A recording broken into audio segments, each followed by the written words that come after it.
Hey guys, Furum here, and today I'm going to be showing you the Chevrolet Corvette C8 Stingray in multiplayer in Asphalt 9 at max. These races were given to me by Bebop, and the reason why I wanted to test this car now, well, there are a couple of reasons. The first of which is because apparently you also need this car in the Spark Owl special event, so not only do you have to own the one Legend Pass car, the Neo, you also have to own the other Legend Pass car, this car right here. That's $20 worth of Legend Pass that you have to have in order to get the Spark. This is getting kind of crazy, but I'll talk a bit more about that later. The other reason why I wanted to test this car now is because, well, even though I did technically test this car previously on my channel at max, that was in a season where it was all other maxed Corvettes.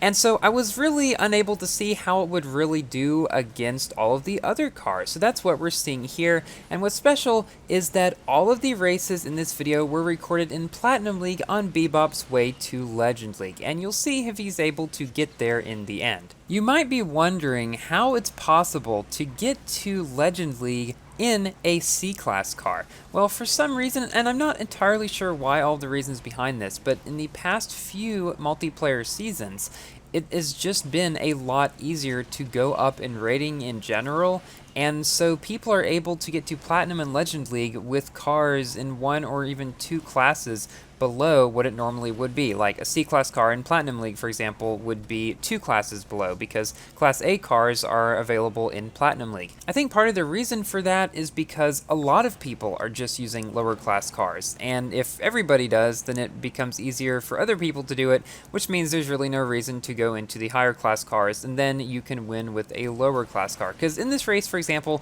we've got a bunch of Corvettes, and we've got one VLF. So although the Corvette C8 is obviously not as fast as the VLF, it's almost as fast as the Corvette Grand Sport. The Corvette Grand Sport goes around 214 miles per hour.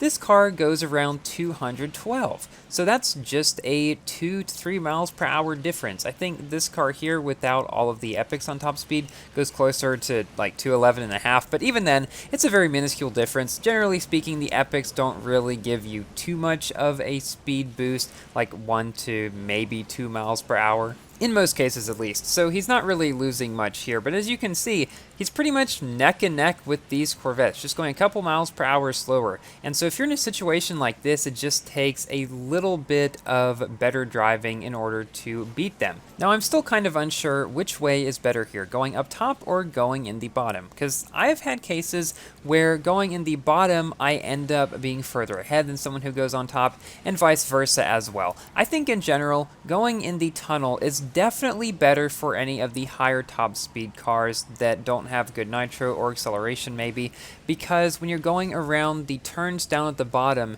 you typically lose a lot of speed when drifting around the final one, and if you don't have good nitro or good acceleration to get up to speed again after that, you're going to be left a bit behind. Whereas if you go up top, it's pretty straight, you can do some wall riding, and if you're in a top speed car, you can pretty much keep your speed, and you can have all of your speed when coming out of the tunnel in the end, which is something that you didn't really see a lot of in Asphalt 8. I mean, in Asphalt 8, the only cars where going in the tunnel was faster were very, very fast ones that just could not drift at all, like, for example, the Homage or the Camaro or the SLK Special Edition.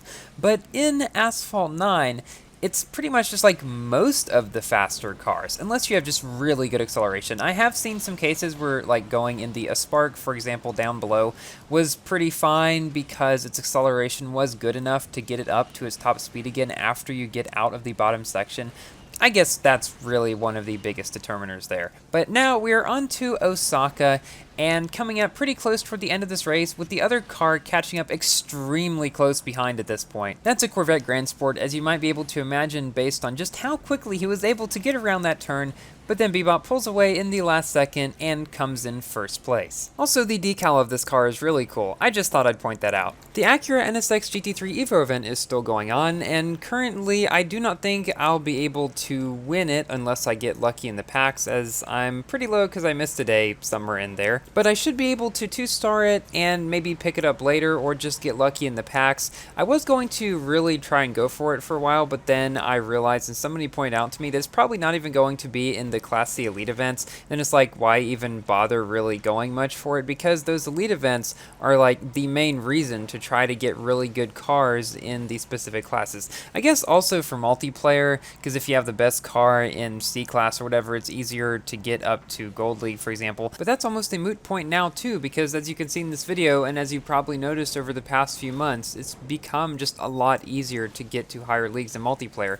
without having the best cars in each class, without like having to drive extremely well to do so. So unless we get more multiplayer seasons where these really good cars in their classes are like the really best cars in the series and you can't do as well without them, or more events where maybe they're super good. Unless that happens, I just don't really see that it's worth spending a lot on cars like the Acura that, yes, are good in their classes, but just not really groundbreaking in any aspect, nor probably very useful in any aspect. Now, of course, if you can get them without spending any tokens or not many tokens, sure, definitely go for them. I'm not saying you shouldn't go for them at all.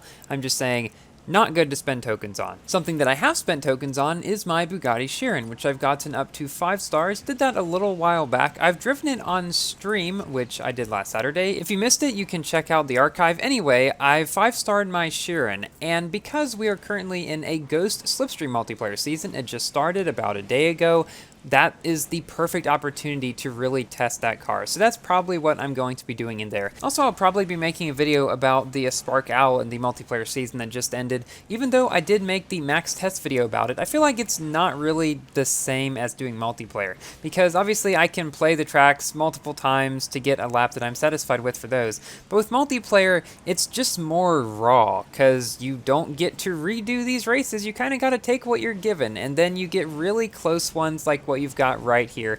This race is probably one of the most intense ones that I've seen in this series of races, and he's getting pretty close to Legend League at this point too. There's a Huayra BC in this race, as well as a Corvette and a couple of Huracans, one of which is trying to pass Bebop now, but he does cut him off, doesn't let him through. Unfortunately, coming up toward the end, the Huracan, with its little bit better acceleration, does knock him down at the last second, but still a very good race, and only 38 away from Legend League now. And now we're moving into our final race, which is on New York again. Let's see what'll happen. And now it is time for my general review about the car. It's a pretty good car in its class. It's not the king of its class, so if you got the Legend Pass, it's really not going to give you much particular use in any one area. However, it is still a very fun car to drive. It tops out around 212 miles per hour, and wow, that was quite the barrel that I don't think I've ever seen before, just doing it on the side of a rail like that. But yeah, this car, super agile, seems to be fun to drive, seems to be pretty stable as well. I haven't driven it much myself since I don't own it, only got to test it a little while back in one of those max free try tests, but I would say that it is a pretty worthwhile one to have gone for, given the fact that you do need it in the current Spark event, and the fact that it seems to be at least fairly proficient in multiplayer. I mean, being in Platinum League and being able to beat all of these higher end B and A class cars is not something that every C class car can say that it can do. A couple of the competitors went the longer way, so Bebop pulls ahead. Unfortunately, this barrel almost lands him on his top, thankfully doesn't, and so Bebop's able to take the victory in this final race. Thank you all so much for watching. Please like the video if you have enjoyed, and consider subscribing for more Asphalt and other games content. I'll be recording a Forza session just a few hours after this video comes out, so I hope to see you in my next video. Goodbye!